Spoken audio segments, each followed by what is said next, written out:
Hello everybody, I appreciate you guys joining. We're gonna give it a few more minutes here, maybe another minute, 30 seconds or so for people to hop on, and then we're gonna get right into it. If you were here for episode 1, welcome back. If this is your first time, you're exactly in the right place. I'm gonna get you guys caught up in a few minutes, so please sit tight. If you did not join us in episode 1, we have all of our content on our website at theengagementarchitecture.com. It's also on our website at ZIZO.ai. It's on our YouTube channel. You can find it anywhere. We'll also have links, I believe, at the end of this presentation as well, where you can go find that content. So again, sit tight, give it about another 15-20 seconds. We'll let other people join in here shortly. So welcome to episode 2 of the Engagement Architecture webinar series, Performance is Behavior. So quick context for anyone new, this is a free 5-part series based on a book I've been writing called The Engagement Architecture. So each episode stands on its own, but together they build a complete framework for rethinking how your operation handles attrition, performance, and retention. So episode 1 was Stop Blaming the Workforce. That was the diagnosis.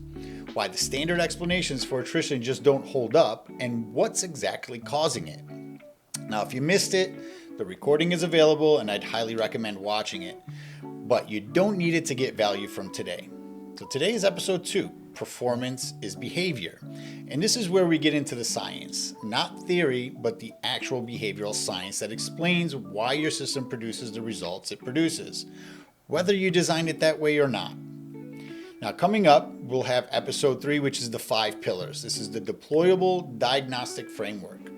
Episode 4 is engineering the ramp. That's the tactical implementation piece. And finally, episode 5, building the reinforcement economy, ties it all together into a system and a business case. So we're releasing one a month, and the registration link for episode 3 will be at the end of today's session. There's also a QR code here. I believe that's for the free executive summary. So if you want that, please grab it now or grab it after the session. I believe we'll also have it at the end in one of our final slides. So let's go ahead and get into it. Again, for those of you who were here last month, I'm going to give you a quick recap. For those who are new, this is the 90-second version of episode 1. So the core diagnosis is simple. Early attrition is not a people problem. It is a design problem. We showed you real data, 913 hires, 80% termination rate, 2/3 of all attrition happening in the first 60 days. We tested the standard explanations, pay, generational attitudes, screening, coaching, and none of them moved the curve when the input changed, which means the cause is somewhere else. The cause is the system. So we ended episode 1 with an audit question. And if you only take one thing from that episode, it's this. What does your system actually reinforce in the first 60 days? Not what you want it to reinforce, but what the real consequences are producing. If you ran the audit, you probably found something uncomfortable. A ratio that skews heavily corrective. New hires who can't name one thing that they've gotten better at. So today we go deeper. Episode 1 was the X-ray, and it showed you the break. Episode 2 is the biology. It explains why the break happens and what's driving it at the behavioral level. So here's what the next 35 minutes looks like. First, we're going to talk about the personality trap. I'm going to show you why the default explanation for performance differences, grit, resilience, culture fit, is a dead end, and what behavioral science says you should be looking into instead. Second, the 4 consequences. This is the core of today's episode. I'm going to give you a model called the ABC framework. I'm going to walk you through the 4 types of consequences your system actually produces every day and show you why timing changes everything about which ones actually work. Third, the diagnostic. I'm going to give you a second audit tool, the consequence map. That's going to build on the homework from episode 1, and you'll walk out of here with something you can apply to your operation this week. And at the end, we're going to open it up for questions. So if you're ready, let's get it going. So this is where most operations get stuck. And I personally was stuck here for years. 2 agents start the same day. Same training class, same supervisor, same floor, same pay. Everything about their starting conditions is identical. Agent A stays for 14 months, becomes a solid mid-tier performer, shows up, does the work, develops into somebody you can count on. Agent B leaves at day 38. Doesn't blow up, doesn't complain, just quietly stops showing up. Now, what's the first explanation that comes to mind? For most of us, it's personality. Agent A had grit. Agent B didn't. Agent A was resilient. Agent B just wasn't cut out for it. Culture fit, work ethic, mental toughness, whatever word you want to use. Now, I believed this for years. It's the most intuitive explanation in the world. And it's a trap. Because if personality was the primary driver, then selection would be the fix. Screen harder. Hire more resilient people. We've already proven in episode 1 that doesn't move the curve. You change who you hire and the outcome stays the same. Here's the shift. In repeatable task environments, and contact centers are the definition of repeatable task environments, the behavioral research is clear. Performance variance is driven more by the environmental conditions than by individual traits. That doesn't mean people are interchangeable. It means the environment is the stronger variable, and we've been optimizing the wrong one for decades. So, if personality is the wrong variable, what's the right one? Behavior. In OBM, Organizational Behavior Management, they define behavior as an observable, measurable action a person takes. Not their attitude, not their mindset, not their motivation, but what they actually do. Handle time is behavior. Script adherence is behavior. Asking for the sale is behavior. Showing up tomorrow is behavior. So on the left side here, you have personality. Fixed, hard to measure, harder to change. You can't design around it. Now on the right, behavior. Observable, shaped by consequences, designable. Now that distinction is everything, because personality is something you select for and hope. Behavior is something that you engineer. And once you make that shift from trying to find the right people to designing the environment that produces the right behavior, everything changes.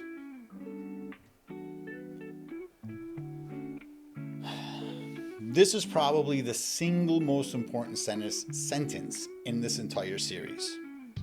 Behavior is a function of its consequences, not its intentions, not its motivations, its consequences.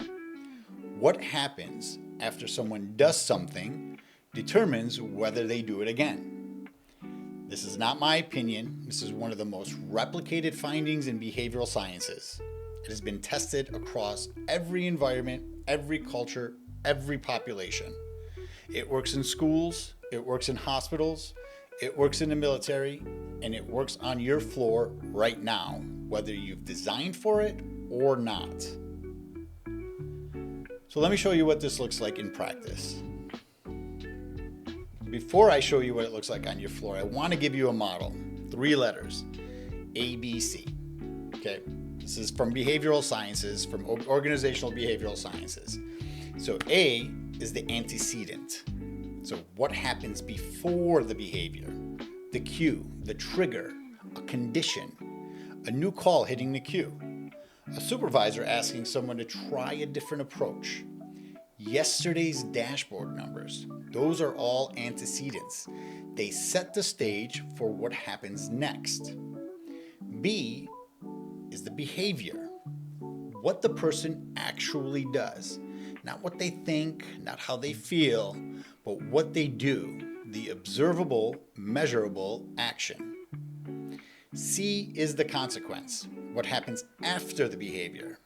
And this is where most people get it wrong. They think managing performance is about the A.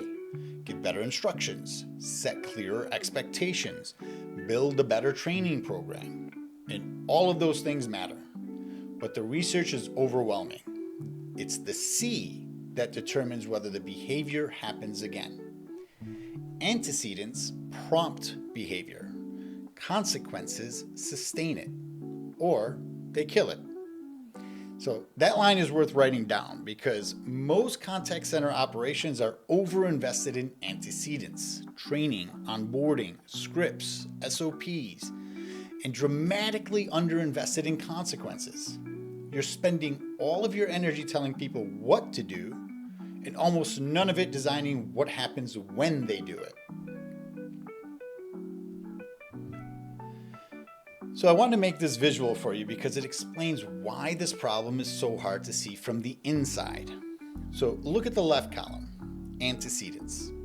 This is where most operations pour their budget and their energy. Again, training programs, onboarding documentation, scripts, SOPs, expectation setting meetings, policy manuals, and most of it is good, well built, and very thoughtful. Now, look at the right column. Consequences. What happens when somebody follows the script? What happens when they improve? What happens when effort goes unnoticed? What signal arrives and when? In most operations, the left column has a team, has a budget, and an entire department. The right column has whatever the supervisor remembers to do between escalations.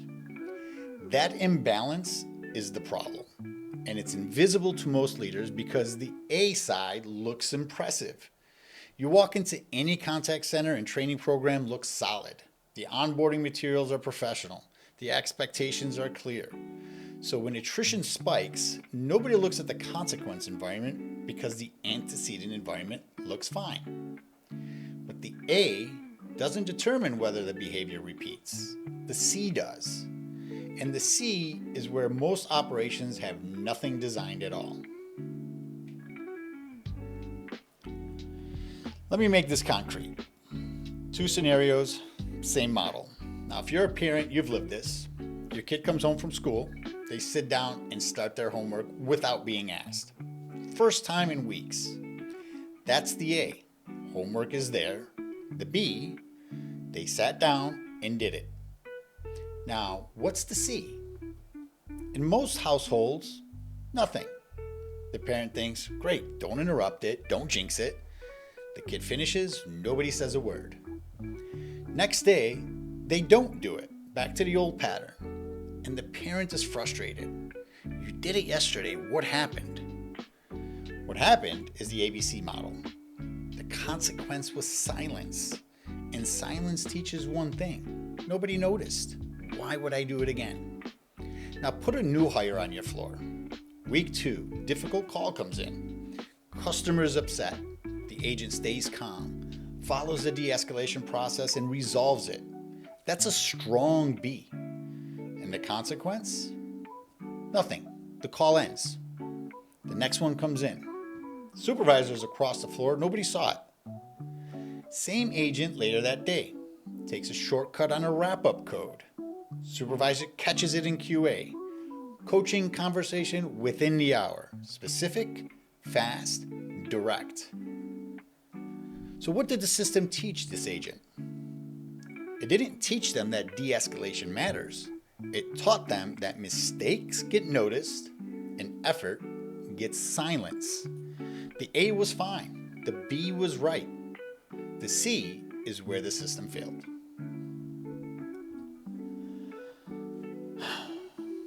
So, if consequences determine whether behavior repeats, the next question is obvious. What are the consequences? It turns out there are exactly 4. Every interaction your system produces falls into one of them. Let's walk through them one at a time. So top left, positive reinforcement. Something good is added after the behavior. The behavior increases. Floor example. An agent handles a difficult call very well. Their supervisor walks over within the hour and tells them specifically what they did right. Not good job, specifically what they did. The agent is more likely to handle the next difficult call the same exact way. This is the most powerful consequence type in behavioral science, and it is the rarest event on most contact center floors. Top right is punishment. Something unpleasant is added. The behavior decreases. An agent is late to work 3 times in a month. They get written up. Tardiness decreases. That's punishment working correctly. Something unpleasant was added. The behavior stopped. The issue isn't that punishment doesn't work. It does.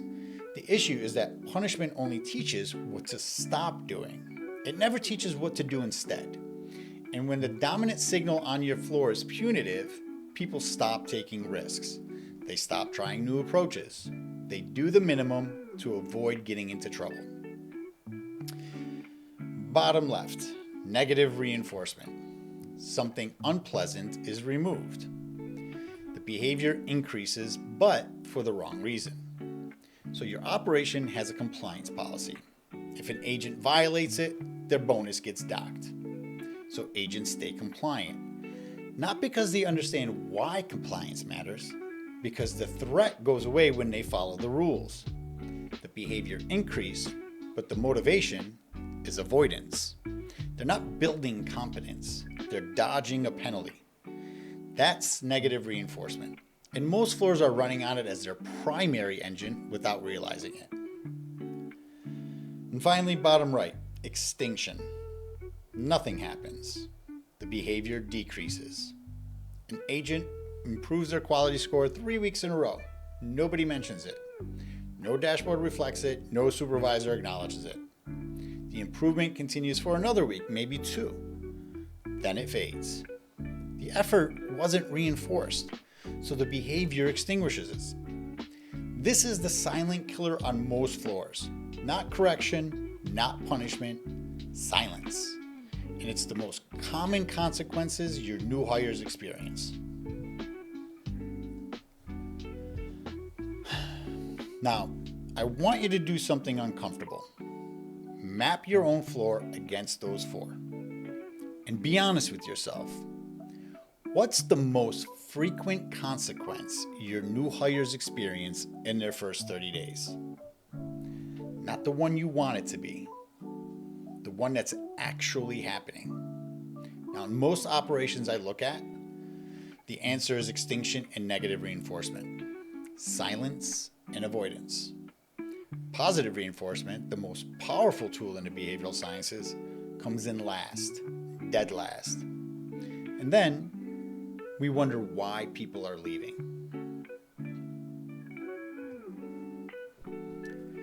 There's one more variable that changes everything about how consequences work, and most operations get it completely wrong. And this is timing. The same consequence, the exact same recognition, the exact same acknowledgement, delivered at different times produces dramatically different effects. So a reinforcing signal that arrives in the same shift as the behavior is 5 to 10 times more powerful than the signal delivered at the end of the week. By the time a monthly review acknowledges something an agent did 3 weeks ago, that behavioral link is gone. The agent can't connect the recognition to the specific effort it produced. Now, if you've ever trained a dog, you understand this intuitively. Your dog sits, you give them a treat 2 seconds later, they learn sit equals treat. You give them the treat 4 hours later, they learn nothing. The behavior and the consequence have to be close enough in time for the brain to connect them. Now, your new hires obviously are not dogs, but the neuroscience of temporal association works in the same way in every mammal brain. Delay degrades the signal, period. So now look how this plays out on your floor. So on the left, the corrective signal. When a new hire makes a mistake, how fast does the consequence arrive? Usually same shift, sometimes same hour. It's very specific. The supervisor names exactly what went wrong. And it's frequent. It happens daily. The corrective signal on most floors is fast, precise, and relentless. Now, on the right, the reinforcing signal. When a new hire does something well, how fast does that consequence arrive? End of the week, if they're lucky. Monthly review, more likely. And when it does arrive, it's pretty vague. Good job this week, with no connection to a specific behavior. It's sporadic, and it depends on the supervisor. Depends on the day. You've accidentally built a system where the corrective signal has a 2-hour half-life, and the reinforcing signal has a 3-week half-life. The correction wins every time, not because it's more important, because it's faster. And this is what I call recognition velocity. How quickly a meaningful signal arrives after the behavior it's responding to. It's one of the 5 pillars we'll cover in episode 3. And for most operations, it's the fastest and cheapest thing to fix. Okay, I want to introduce one more concept before we bring Emma back. And you'll remember Emma from episode 1. Because this explains the exact mechanism of how someone goes from engaged to gone. So every employee operates on a spectrum. On the left, investing. That's discretionary effort, the stuff above the minimum. So practicing after hours, studying their own calls, asking for feedback, trying new approaches. This is where all of your performance upside lives. In the middle, complying. They show up, they follow the script, they meet the minimum. They don't cause problems, but the extra effort is gone. They're doing enough not to get corrected. That's it. On the right is exiting. Mentally checked out, browsing job sites between calls, calling in sick, and eventually gone. Now, here's what the research tells us. Most new hires arrive on the left. They show up on day 1 investing. The discretionary effort is there. They want to succeed. The system moves them to the middle. And then they exit. Not because they chose to disengage, because the consequence environment provided insufficient evidence that investing was worth more than complying. The reinforcement for extra effort and the reinforcement for minimum effort were the same, silence. So they matched their effort to the signal.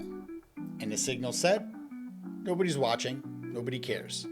Go ahead and do the minimum. Now you have the language to understand what happened to Emma. Now, if you remember, Emma shows up investing on day 1. Full discretionary effort. She practices her scripts after hours. She listens to her own call recordings. She asks for feedback and applies it. Emma is on the left side of that spectrum. By day 20, the only consistent signal Emma has received is corrective. 4 out of 5 coaching interactions address something that she did wrong. Her quality score is actually improving, but the dashboard still says below target. Nobody has told her she's getting better. The system hasn't shown her the progress. She's approaching that threshold. On day 25, Emma crosses it. She stops practicing after hours. She stops listening to recordings. She still shows up. She still follows the script. She's complying. And from the outside, nothing looks wrong. The supervisor doesn't notice the shift because compliance looks like stability. Day 47, Emma quietly stops coming in. She didn't decide to quit on day 47. She decided to comply on day 25. The quit was just the paperwork. Now, Emma's A was solid. She had good training. She was given clear expectations. A supervisor who cared. The C is where the system failed her. And now you know exactly why.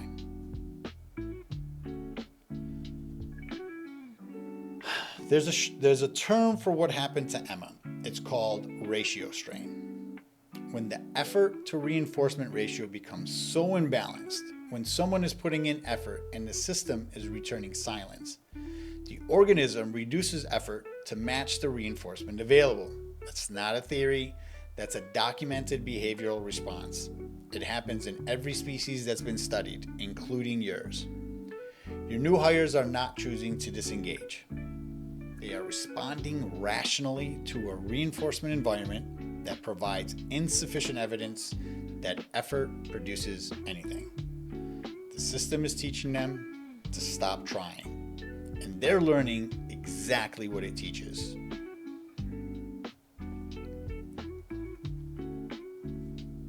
So, if behavior follows consequences, and it does, then consequences can be designed.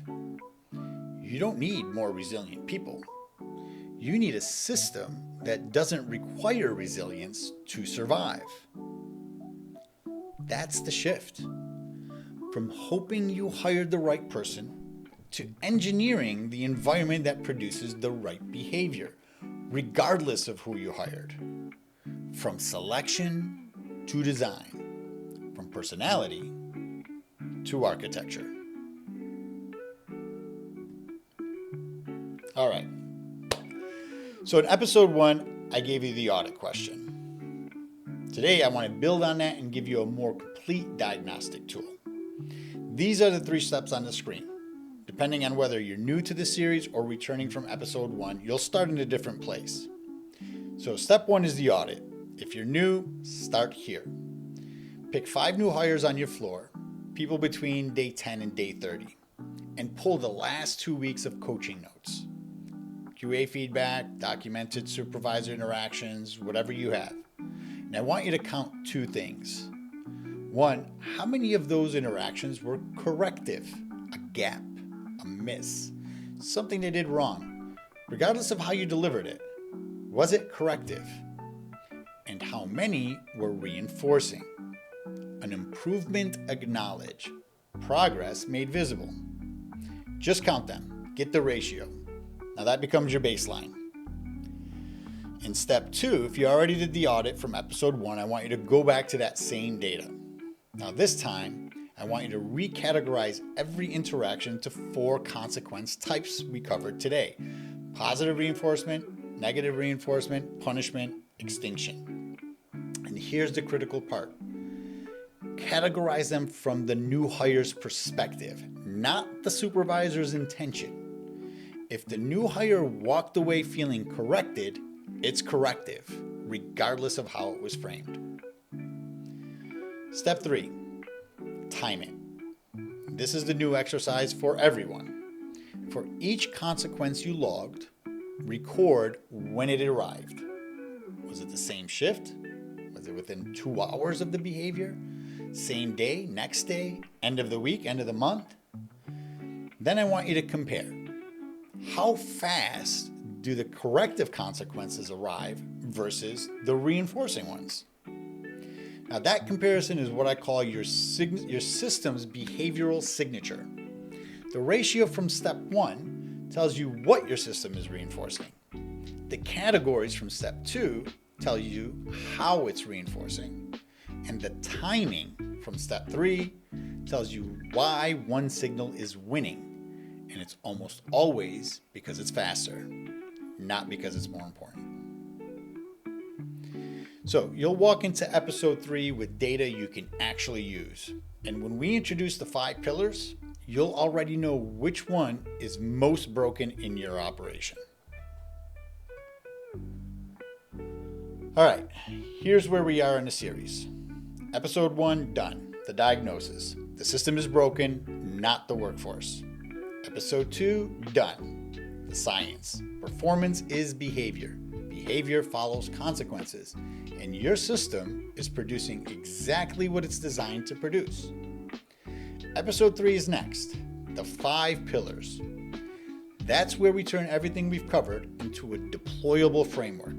5 very specific design variables you can audit, measure, and change. So if episode 1 and 2 explain why your system is broken, episode 3 gives you the blueprint for fixing it. Now, we're releasing one episode a month. The registration link for episode 3 is in the chat. Grab it before you drop off. And you don't have to wait for episode 3 to start. I really would like for you guys to run your homework this week. The consequence map and the timing comparison will tell you more about your operation than any engagement survey you've ever run. You'll walk into episode 3 knowing exactly where your system is broken and ready to learn how to redesign it. So before we open it up for questions, there's 3 ways to go deeper depending on where you are. So option 1, if today planted a seed and you want to go deeper on your own, register for early access to the engagement architecture. It's the book that I've written, and you'll be first in line when the book launches. The complete framework, science, 5 pillars, full implementation playbook. Option 2, download the executive summary. It's free, no strings. The core framework, the key research, and the diagnostic tools from the book. Everything we've covered in this series so far and more in one focused document. Now, if these 2 episodes have resonated, this is the easiest step. So option 3, if you're further along and you want to see what this looks like applied to your specific operation, please request a demo. It's 30 minutes, it's diagnostic, not a pitch. We'll take the same conversations we've been having in the series and apply it to your floor, your KPIs, and your attrition numbers. So all 3 links are on the screen. I'll give you guys a few seconds to grab those. And I'm sure that they're on the website someplace, again, theengagementarchitecture.com. Okay, let's go ahead and open it up. What did I say that didn't land? What do you want to push back on? What questions have you been sitting with for the last 35 minutes, or maybe even from the previous episode that you didn't get to ask? So let me see if we have any questions here. Yeah, so one question is, once someone has been in a broken system for a while, is it actually possible to turn that around, or is the damage already done? I mean, a while is relative, so it could be if it's, more than several months and they've, again, been resilient. So again, this is what I call filtering for resilience. There are some people who have that resilience that could operate in that desert of, either silence, or negative reinforcement, and where most of the feedback is corrective. If they've been resilient enough to get through it, you're still able to reverse that trend. A lot of the organizations that we work with, at ZIZO, they've got a pretty solid kind of legacy workforce, right? Tenured people who have been there for quite some time, and most of the feedback that we get from them is that they love the instant feedback of the system, the data, the real-time reinforcement of when they do something right, how does that get reinforced? And almost all of it is positive, because it's recognizing them for their accomplishments, their milestones, their climbing leaderboards, winning contests. But it's primarily that relationship between what is their expectations and where are they at relative to those expectations in real time, knowing what they have to do to get to that next level. So showing them the progress, celebrating the win, and making sure that they get rewarded for that victory. So I do think it's recoverable. Again, my experience, especially with tenured employees who've been there through the thick and thin, is, they are pretty resilient people, but the one thing about human behavior, it's pretty universal and everybody responds the same way. So they can be rehabilitated, but if they've been there and they've been there for a long time, I don't think rehabilitation is the issue. I think they were able to be resilient to stay in that environment. There's a follow-up question to that. Someone said, I am in the process of changing this and it is hard. How do you get the buy-in from the leadership side? I have supervisors so set in their ways that they don't follow through on the feedback needed.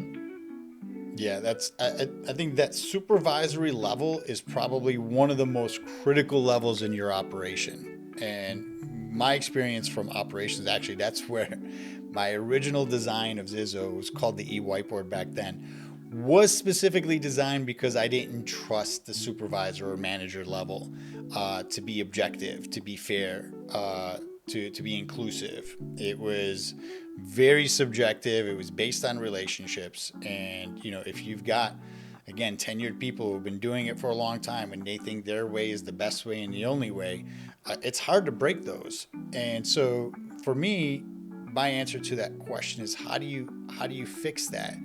It has to start at the very top. So there has to be an investment at the executive level. I'm not talking monetary investment. I'm talking about messaging. I'm talking about culture. I'm talking about a commitment to say this is what we're doing and this is how we're doing it.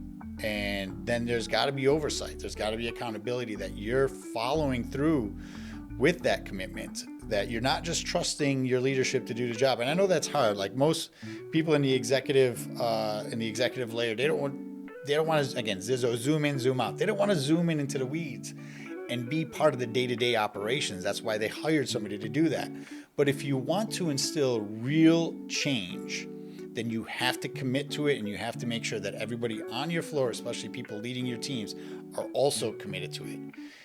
It will change the culture. It will change their daily routine. And usually, if done right, it changes it for the better. So I do think it is possible. I understand the challenge. I've worked with those sort of people. I've let go of those type of people. I've also converted those type of people who actually buy in even after they've rejected it. Once they see it be effective, I think most supervisors want what everybody else wants, which is, I don't want to work so hard for nothing. And when you're constantly triaging and you're hiring new people and training new people, and you're ignoring either your middle group, that big middle, or your top performers, it's stressful and for next to nothing. So when you see it working, and then now you're moving that middle and everybody's now producing more and they're happier, and you're spending less time training new hires because people are staying longer, I think the benefit is to every layer. It's one of our core philosophies. Everybody wins. You mentioned timing, visibility, and controllability. In your experience, which one do most managers get wrong? I think timing is the one that most managers get wrong, because they're so overworked and overburdened that in order to provide positive reinforcement or some level of reinforcement immediately after the behavior is just too time consuming. That's where, a product like ZIZO or something, very similar to it, where it's automated and it's transparent, I think it becomes harder. Controllability, I think, is one of the key concepts, which is when I talked earlier about subjectivity or bias. Okay, most managers, supervisors will give preferential treatment to their top performers, and they will justify it in their minds that it's appropriate. That, of course, these are the people who are doing the best, and I need to provide them with the best resources, the best inventory, the best accounts, the best schedule, the best compensation package and bonus structure. And then what ultimately that does is it creates a sense of, to everybody else, and that's really 90% of your staff is not top performing. So when they feel that there's bias and then there's special privileges for other people, they start to get disengaged, and a lot of times they'll completely disengage and leave. So I think all of them are critical. I think timing is the most over or underused, but controllability is just as important. Okay, well, I want to take a second and thank you all for being here. 2 episodes in, now you have the diagnostics and you have the science. You should understand why the system is producing what it's producing, and you have 2 audit tools that you can apply this week. So run the consequence map, time the signals, come back next month with data. Episode 3 is where we build. So the 5 pillars will give you the specific design variables to start changing what your system produces. So the registration link is hopefully in the chat. I don't see it on the screen here. It's also on our website, playzizo.com, or you can go to theengagementarchitecture.com. But I'm looking forward to seeing everybody next month. Thank you so much.